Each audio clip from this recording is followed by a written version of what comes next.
you beat a guy like that, you're not going to outbox him.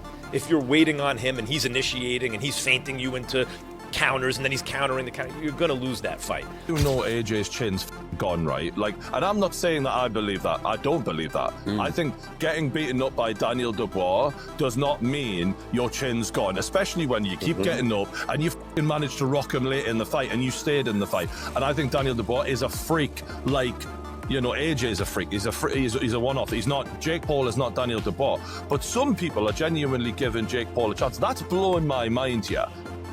Now looking at the age difference, we've got 28 years old compared to 36 years old. So I guess the advantage there goes a little bit towards Jake Paul. 28-year-old is better than a 30. Max Kellerman recently broke down why he believes Jake Paul actually has a legitimate chance to beat Anthony Joshua, a take that surprised many in the boxing world.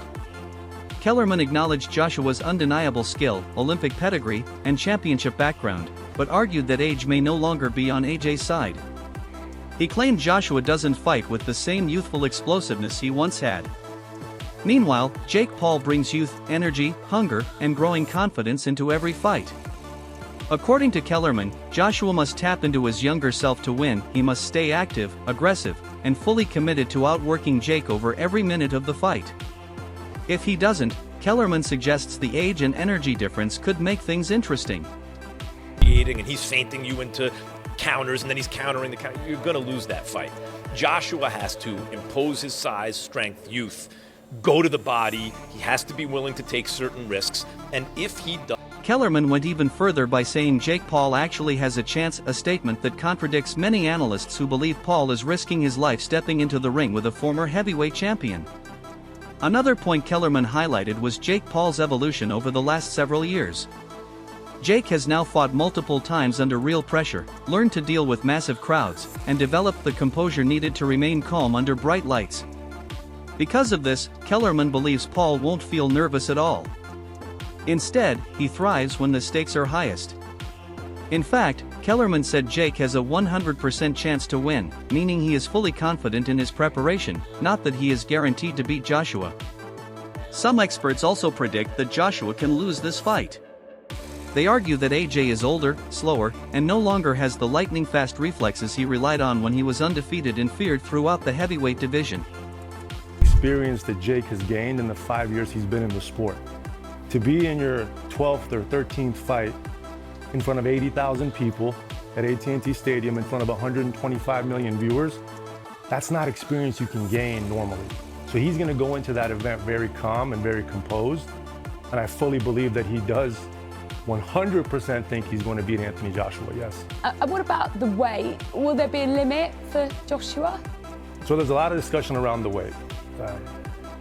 Joshua fought Usyk twice. Both of those times, Usyk was 221 pounds. Joshua was 240 to 245. When Jake fought Mike Tyson last year, 227 pounds. I expect Jake will come in anywhere between 225 and 230. And Anthony Joshua has a weight limit of 245 pounds. There will be those, as you're aware, that will look at it and criticise this fight. There already have been, haven't there? They'll say it's a real mismatch. What would you say to them? Are we going to be watching sport at its purest? I would say it's much less of a mismatch than what you saw with AJ and Francis Ngannou, who a massive man, but relatively no boxing experience. I would say it's much less of a mismatch than AJ's 9th or 10th fight against guys who've been knocked out 20 to 25 times. Given AJ's pedigree, Jake is built for this. Jake is built for the big moments. So do I think it's dangerous for Jake Paul? Absolutely. Do I think it's also dangerous for Anthony Joshua? 100%. I mean, we're just watching some of these punches being thrown now. Can he take something like that, Jake Paul? Alexander Usyk took it, right?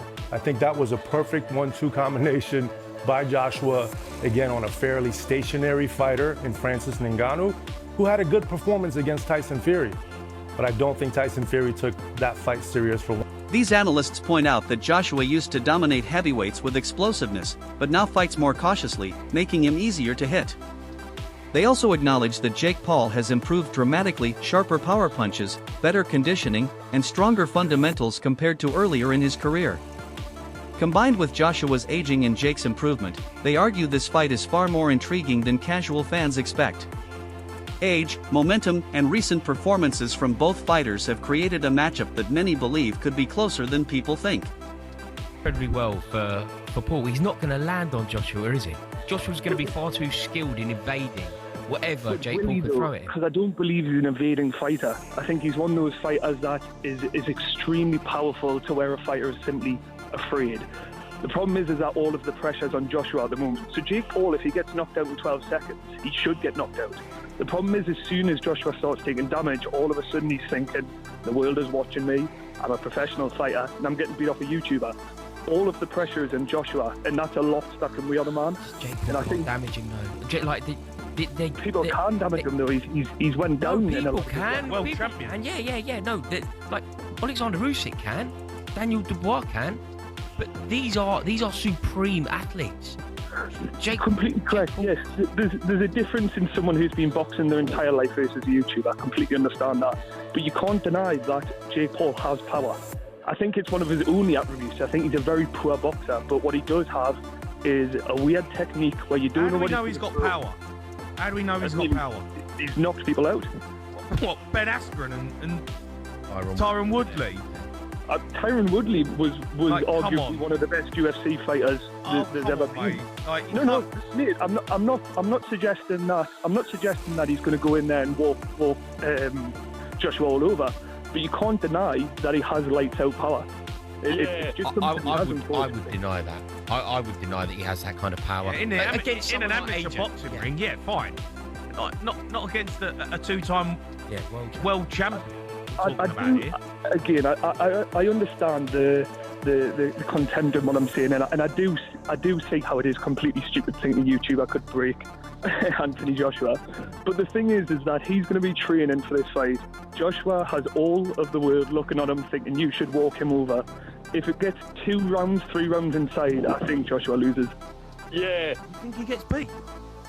I mean, I think the pressure will get to him. I think if he loses to Jake Paul, he's the embarrassment to boxing.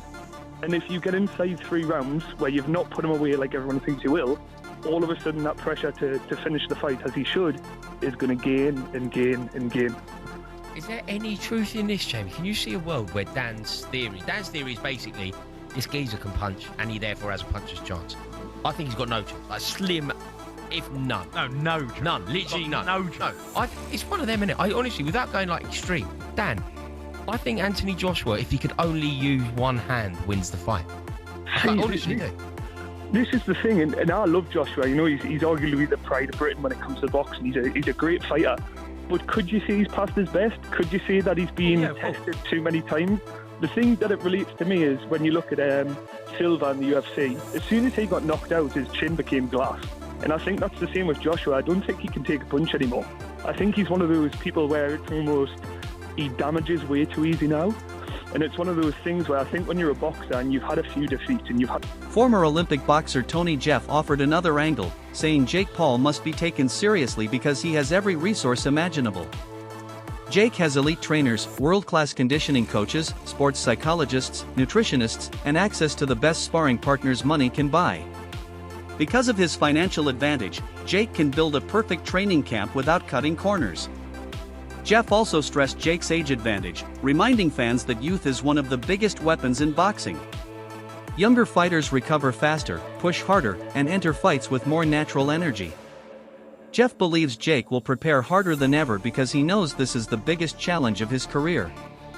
The age difference, we've got 28 years old compared to 36 years old. So I guess the advantage there goes a little bit towards Jake Paul. 28-year-old is better than a 36-year-old. But that being said, we've got talking about experience and everything else. What comes with being 36 years old at Anthony Joshua's level. And then, like I mentioned, the heavyweights kind of seem to prime a little bit older. They'll come down to the height and the weight. This is the big one. 6'1" versus 6'6". 200 pounds versus 252 pounds. We've got a 252 pounder in Anthony Joshua. The reach advantage is a lot, which we would expect. Amateur fights, we can see that Jake's only had one, where AJ's at 43, but 43 of them are included at the highest level, Olympic level. And yes, He won the Olympic bloody gold medal, if I don't need to remind you. Then the pro record, Jake Paul has had 13 fights, lost 1. AJ has had 28 fights and he's lost 4 with 25 KOs. And the one person that Jake Paul lost to was Tommy Fury. Now, can we compare Tommy Fury with Anthony Joshua? Not at all. It's like night and day. So now I'm going to talk about the rules of this fight and I'll give you my prediction, which is going to shock a lot of people after this. So, what are the rules? The bout will take place at a heavyweight, obviously. It's going to be 8 3-minute rounds. You might think, well, that's better for Jake Paul, and I'm thinking, not really. It's better for Anthony Joshua because he's just going to go all out for them 8 3-minute rounds. And imagine that, Anthony Joshua blasting at you, 6'6", whatever he is, 250 pounds, throwing big bombs at you. But anyway, both fighters will be using 10-ounce gloves for the duration of the contest. Why have they got that? It says both fighters will be wearing 10-ounce gloves for the duration of the contest. What do you expect? Them to take them off halfway through and switch them to 12s? But I guess these days, anything happens in boxing, right? The boys will follow similar rules to Jake Paul and Mike Tyson in November, but that fight was 8 2-minute rounds and 14-ounce gloves. Not similar if it's smaller gloves and 2-minute rounds. Who wrote this for the zone? It marks the first time Joshua will have contested less than 10 rounds. Meanwhile, many analysts are pointing to a bigger issue, the sport of boxing itself. They argue that boxing has changed so much that even someone like Anthony Joshua, with world titles and Olympic gold, receives his biggest payday from Jake Paul instead of a top heavyweight contender. This shows how much money and attention Jake brings to the sport. Experts say you cannot blame fighters for chasing the biggest check when the market rewards crossover events more than championship bouts. They also addressed a common claim that Joshua can't take punches anymore. Many believe AJ's chin is gone after knockout losses. But analysts clarified that just because Joshua lost to another heavyweight like Daniel Dubois does not mean Jake Paul can beat him. Joshua still has world-level talent, knockout power, and more experience than Jake could dream of. Critics may exaggerate Joshua's decline, but analysts maintain that if AJ stays disciplined and focused, he is still capable of winning clearly. Jake Paul, and this is the real funny thing, he's giving Anthony Joshua, Jake Paul is giving Anthony Joshua, the heavyweight legend, right, in our lifetime, his career high payday. Jake Paul is a fucking A-side. Jake Paul is saying, you're gonna be at 245 maximum, motherfucker. Like, Jake Paul's giving orders here. Jake Paul's first on the fucking headline. Like, that is also blowing my mind. Even Eddie Hearn said in an interview earlier this week, he's going to get more for this than he's going to get to fight Tyson Fury if the Fury fight happens. Like, and speaking of Tyson Fury, and this brings me on to you, Joey Knight. How the fuck has Tyson Fury let Jake Paul put the gloves on and get in there with Anthony Joshua before he did? How are you going to fucking look your mate in the eye? Fury probably had the offer, mate. He's not into the old circus shows. Do you know what I mean? He's not into that malarkey. Oh my god. He's probably fuming that his brother didn't get the fight, to be honest with you. Yeah. But listen, I don't know, man. Like, I look at this fight with Jake Paul and Anthony Joshua, and you constantly hear it. You heard it with Mayweather and McGregor, and you hear it with so many fights. Does it damage their legacy? I would like you to give me an example of a time someone's legacy has been damaged. From an individual fight. Yeah. No, but Ngannou Fury ain't really, has it? Like, what I'm saying, is, I think that having fights over a prolonged period of time, like Roy Jones Jr., that can damage your legacy. But a one-off fight where realistically you're not going to take no damage. But then British contender Anthony Yarde chimed in with a more aggressive perspective. He warned Joshua not to underestimate Jake. Yarde said Joshua must punch him up and take the fight seriously because Jake Paul is a master of hype. Jake knows how to build global attention, and sometimes that can cause opponents to relax or get distracted. Yarde warned that if Joshua enters the ring too comfortably or without full focus, Jake might catch him off guard with something unexpected. Oh, does it not? Absolutely. I mean, you literally go into survival mode because of the size difference. You know, you question your manhood, the lot. Everything goes out the window because, like I say, the power of just a jab. And bear it in mind, when you spawn bigger guys, you must have been in the gym, Joe. You spot people below and above. So, you know, if you're the bigger guy, you bring the power down, you take your time. And AJ was essentially taking his time. And even just flicking out that hand, flicking out that jab, the force is crazy. So I really do fear for Jake Paul. On power, that's what I mean. People have been ringing in TalkSport, these boxing experts. Daily Paralesh delivered one of the strongest reactions to the fight announcement, directing his concern entirely toward Jake Paul. Paralesh said he cannot understand why Jake would take such a massive risk against someone as dangerous as Joshua. He emphasized that this is not a typical influencer showdown, this is Jake stepping into a fight that comes with real danger. Joshua isn't just any heavyweight, he is a former unified champion with legitimate knockout power.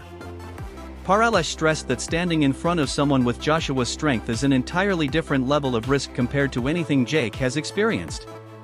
Even one clean punch from AJ could have serious consequences. Though Paralesh acknowledged Jake's improvements in confidence, he insisted the matchup shouldn't be about hype, it should be about safety.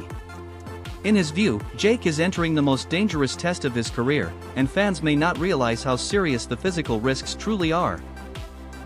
If Joshua lands clean on Jake Paul's chin, he could end up in a very bad way. So I know it's all entertainment and they're going to break records and Netflix and all that kind of stuff, but we have to understand the dangers that are involved in boxing. And, you know, that's why I say people have got to respect Jake Paul for doing this, because he's at risk.